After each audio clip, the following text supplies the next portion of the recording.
Hi everybody, it's me, Felicia, Miss Allergic to Everything.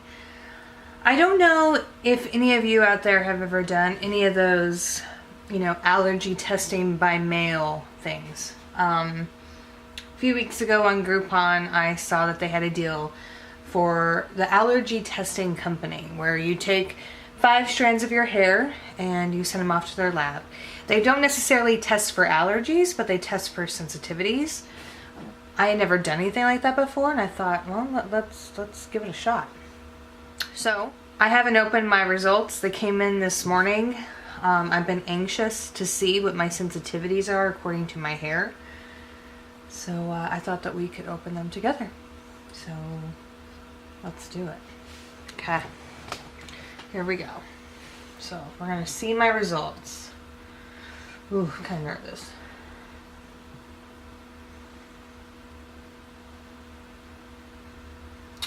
Okay, so I'm going to read this to you what it says. Dear Felicia, we're so excited that you've entrusted us to provide you with valuable information regarding your health.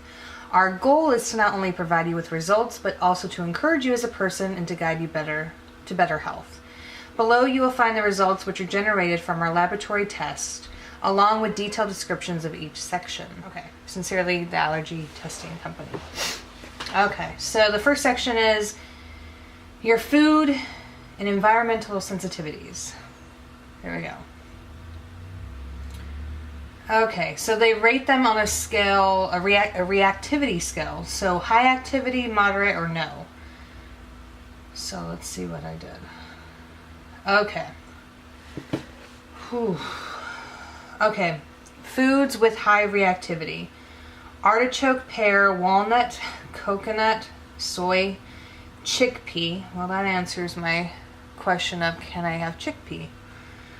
MSG, red dye number 2, wheat, couscous, cashew, pistachio, Brazil nut, peanut, sesame seed, plum, carrot, and tomato. So those are the foods that I had a high reactivity to. So a lot of these on here I know I'm allergic to. I know about the walnut, the soy, the wheat, all the nuts, pretty much, the sesame seed. There are a few that I didn't know about. Like couscous? Wow. Okay, so we're going to go on with foods with moderate reactivity. So these are things that I tested for with sensitivities as well. Chocolate, orange, bean, potassium, tiger nut, wheat, hazelnut, apricot. I can't even talk. And now all the foods that I had no reaction to were actually more than I thought. This is interesting. It says here that I don't have a sensitivity to corn, but as many of you saw from a previous video, I have a very high allergy to corn. So that's wrong. I'm looking at the rest of this list. Interesting. Okay. Environmental items with high reactivity.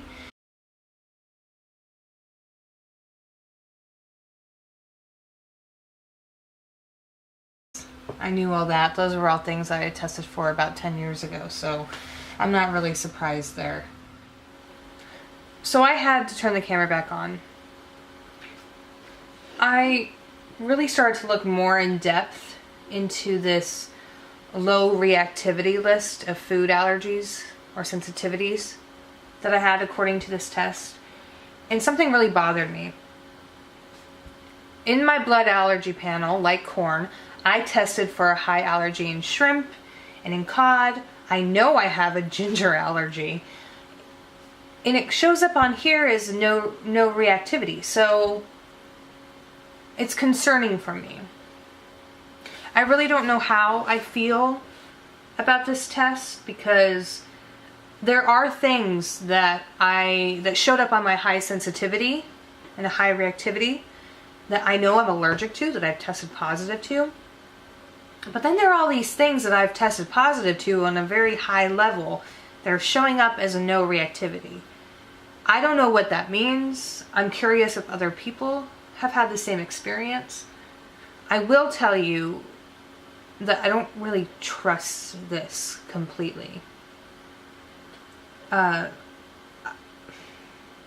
It's concerning for me if there are people out there that are basing their allergies and sensitivities to this list when maybe they can't afford to go to an allergist. They don't have access to the right tests and healthcare to like figure that out. That makes me nervous. Because if I followed this list and I continue to eat corn and I decide I want to eat some shrimp and some ginger, it could be very, very harmful for me. It could be life-threatening for me.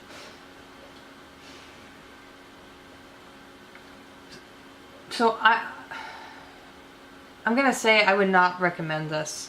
If you're looking to find out if you have environmental and food allergies or even, minerals and such, you could do this, and I think it'd be interesting to compare it for yourself, but don't take this test as the sole, experiment in your health.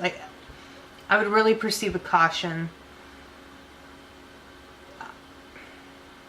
I'll be interested when I go to the allergist next week and start part 1 of my two-part testing series to see if the things that showed a high sensitivity to show up on that.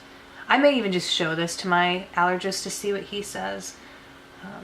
But for me, not really impressed. In fact, I'm just a little nervous, as I said before. So if you decide to do it, good luck. But again, my recommendation is probably not the best use of your money. Yeah. Bye.